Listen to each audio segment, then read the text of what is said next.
নমস্কার, আমি পূর্বা পারুলডাঙ্গা থেকে বলছি। কাছে দূরে দেশ ও দেশের বাইরে যে যেখান থেকে আমার ভিডিওটি দেখছেন সকলকে আমার আন্তরিক শুভেচ্ছা। শীতের শুরুতে কুয়াশাচ্ছন্ন ভোরবেলা আপনাদের সকলকে ব্যাঙ্গালোরে বাঙালি চ্যানেলে আরও একবার স্বাগত। আজ আমার মন খুবই অশান্ত হয়ে আছে। আগামীকাল আমরা ব্যাঙ্গালোরের উদ্দেশ্যে রওনা দেব। আমাদের শরীরে কর্টিসল নামে একটি হরমোন আছে, যে হরমোনটি সাধারণত স্ট্রেস হরমোন।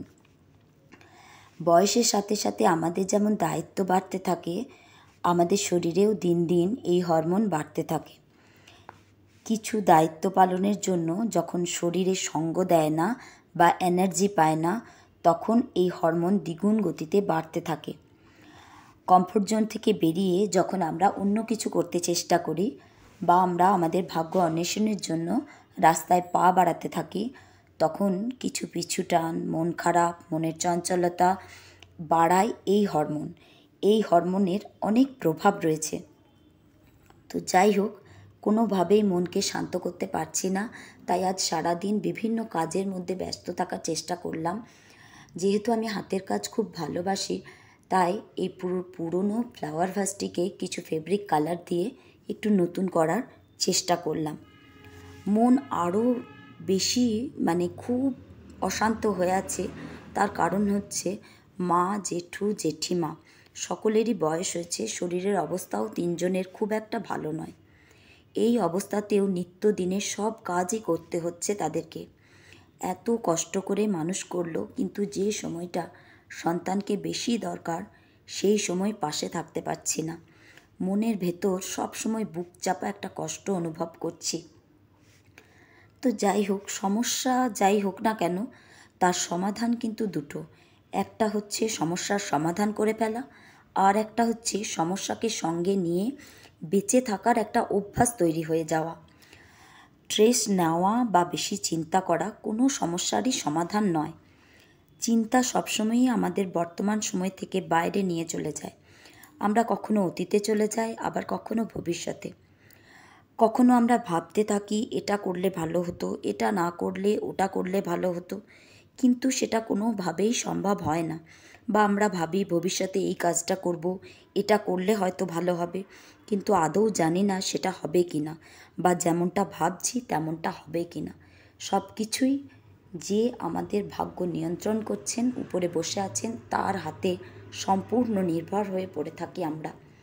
তো যাই হোক, আমি প্রতিদিন যখন এখানে থাকতাম, প্রতিদিন বিকালবেলা আমার বাড়ির সামনে একটা বিশাল বড় দিঘি আছে, সেই দিঘির পুকুর পাড়ের ঘাটে এসে বসতাম, বিকালবেলাটা কাটাতাম। তো আজও একবার চলে এলাম, এখানে বসে মনটাকে একটু শান্ত করার চেষ্টা করলাম। অনেক সময় এখানে বসে থাকলাম, কিন্তু ভিতর থেকে মন শান্ত না হলে বাইরের কোনো পরিস্থিতি আপনাকে শান্ত করতে পারবে না।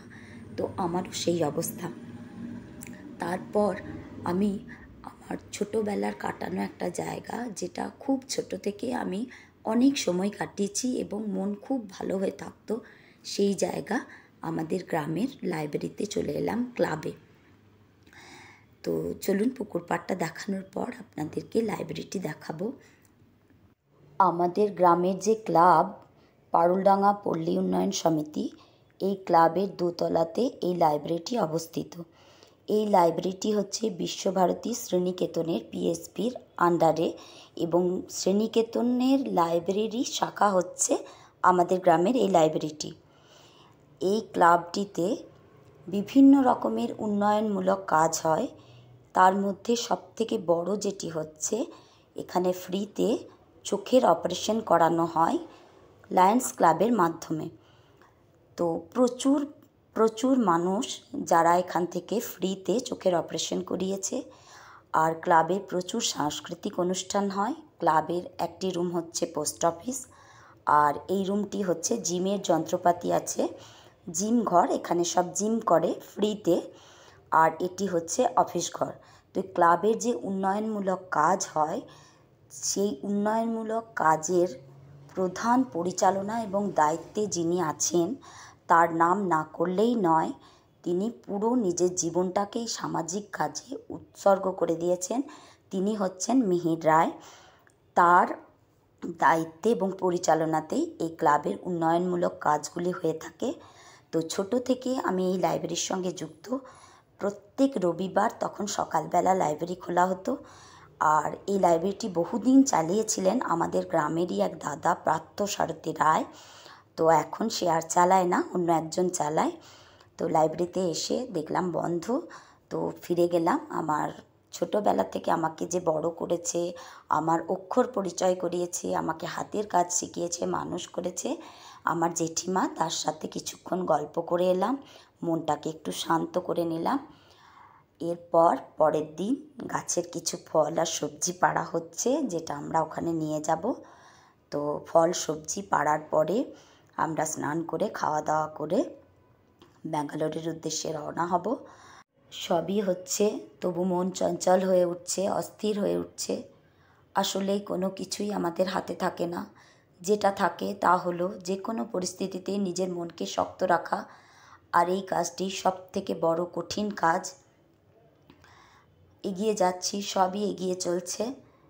কোনো গাড়ি যখন এগিয়ে যায়, সেই গাড়ির পতাকা দেওয়া থাকলে সেই পতাকাটা যেমন গাড়ির সঙ্গে এগিয়ে যায়, কিন্তু সেই পতাকার কাপড়টি পিছনের দিকে উঠতে থাকে। আমার মনও সেই রকমভাবে পিছনের দিকে টানছে, শরীরটি এগিয়ে যাচ্ছে। আমরা রেডি হয়ে গেছি, টোটো চলে এসেছে, ব্যাগপত্র সব টোটোতে তোলা হচ্ছে। আমরা স্টেশনের উদ্দেশ্যে রওনা দেব।